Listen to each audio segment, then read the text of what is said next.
வாருங்கள் நேயர்களே, கோகுலம் ஜோதிடம் அனைவரையும் அன்புடன் வரவேற்கிறது. நாம் இன்றைய பதிவில் பார்க்க இருப்பது தமிழ்நாட்டில் சினிமா நடிகர் விஜய் ஜாதகத்தினைத்தான். இவருடைய ஜாதகம் இவருக்கு சினிமா துறையில் பிரபலமாக்கியது. அது எப்படி? இவருடைய ஜாதகம் இவரை அரசியலில் பிரபலமாக்குமா? அதுவும் எப்படி என்பதை இப்பொழுது பார்க்க இருக்கிறோம். அதனைத்தான் நாம் இந்த பதிவில் பார்க்க இருக்கிறோம். இவருடைய ஜாதகத்தில் இவருடைய பிறந்த நேரத்தினை பற்றி குறிப்புகள் தெளிவாக சொல்லப்படவில்லை. ஆனாலும் நாம் எப்பொழுதும் பார்க்கும் ராகு லக்னத்தினை வைத்துதான், சந்திரா லக்னத்தினை வைத்துதான் இப்பொழுது பலன்களை பார்க்க போகிறோம். அது மட்டுமல்லாது அவருடைய கேதுவின் அமைவிடமானது அற்புதமான அமைப்பினை காணப்படுகிறது. எனவே கேதுவின் அமைவிடத்தினை பற்றி பார்க்க இருக்கிறோம். வாருங்கள் அவருடைய ஜாதகத்தினை பார்வையிடுவோம். இவர் பிறந்தது கன்னி லக்னம், விருச்சிகத்தில் ராகு, கும்பத்தில் குரு, ரிஷபத்தில் சுக்கிரன் கேது, மிதனத்தில் சூரியன் புதன் சனி, கடகத்தில் செவ்வாய் சந்திரன். நாம் இவருடைய ஜாதகத்தில் கிரகங்களின் படத்தினை இப்பொழுது பார்க்கலாம். சுக்கிரன் ஆட்சி பலம் பெற்றிருக்கிறார். அதாவது ராகு லக்னத்திற்கு 7 பஞ்சமகா புருஷ யோகத்தில் ஒன்றான மாளவிய யோகத்தினை பெற்றிருக்கிறார். ராகு அமர்ந்த லக்னாதிபதியான சுக்கிரன் வலிமை பெற்றிருப்பது மிகவும் சிறப்பான ஜாதகம் என்று சொல்கிறது.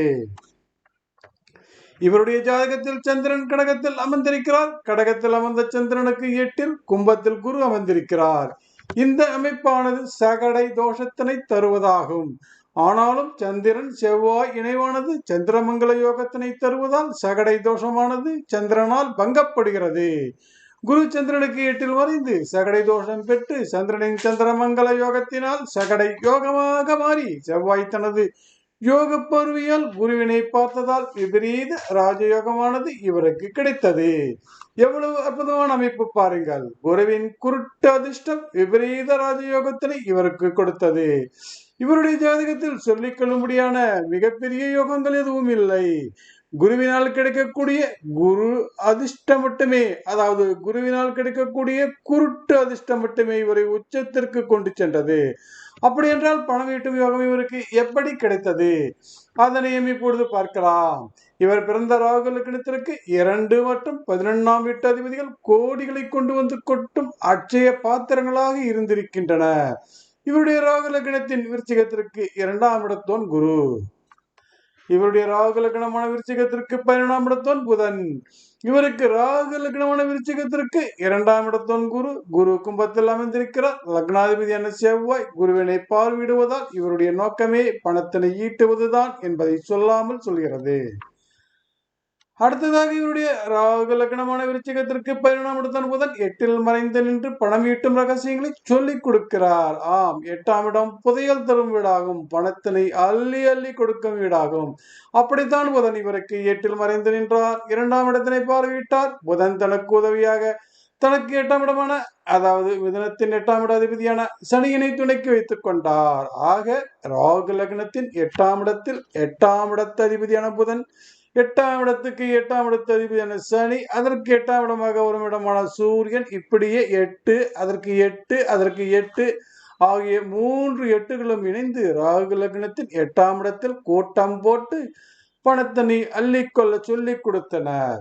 ஒருவருக்கு 8ஆம் இடம் மட்டும் வேலை செய்ய ஆரம்பித்து விட்டால் அவரே உலகின் நம்பர் 1 கோடீஸ்வரர் ஆவார். அப்படித்தான் இவருக்கு 8ஆம் இடமானது வேலை செய்ய ஆரம்பித்தது. அது சரி, சினிமாவில் இவர் எப்படி பிரபலமானார்? வாருங்கள் அதனையும் பார்ப்போம். ஒருவர் சினிமாவில் பிரபலமாக வேண்டும் என்றால் சுக்கிரன் சந்திரன் பலம் பெற வேண்டும். அதாவது சுக்கிரன் சந்திரன் எந்த விதத்திலாவது அவர்கள் இருவருக்கும் தொடர்பில் இருக்க வேண்டும். சுக்கிரன் சந்திரன் தொடர்பு இருந்தால்தான் ஒருவர் சினிமாவில் பிரபலமாக முடியும். இவருக்கு சுக்கிரன் ராகு லக்னத்திற்கு 7ஆம் இடத்தில் ஆட்சி பலம் பெற்று பஞ்சமகா புருஷ யோகத்தில் மாளவிய யோகத்தினை பெறுகிறார். மாளவிய யோகம் பெற்ற சுக்கிரன் கேதுவுடன் இணைந்திருக்கிறார். கேது சுக்கிரன் இணைவால் கேதுவின் ஒளிவட்டத்தில் இணையும் கிரகங்கள் கூடுதல் வலிமை பெறும். அதாவது சுக்கிரன் பெற்ற மாளவிய யோகத்தினை கேதுவும் பெறுகிறார். கேதுவுடன் இணைந்து, அதாவது கேதுவின் ஒளிவட்டத்தில் சிக்குண்ட அனைத்து கிரகங்களும் மாளவிய யோகத்தின் பலனை பெறுகின்றன. அப்படித்தான் கேதுவின் ஒளிவட்டத்தில் அகப்பட்ட கிரகங்கள் சுக்கிரன், சனி, சூரியன், புதன், சந்திரன், செவ்வாய், அதாவது குருவினை தவிர்த்து அனைத்து கிரகங்களும் கேதுவின் ஒளிவட்டத்தில் அகப்பட்டதால் சுக்கிரனின் பலமானது அனைத்து கிரகங்களும் பெறுகின்றன.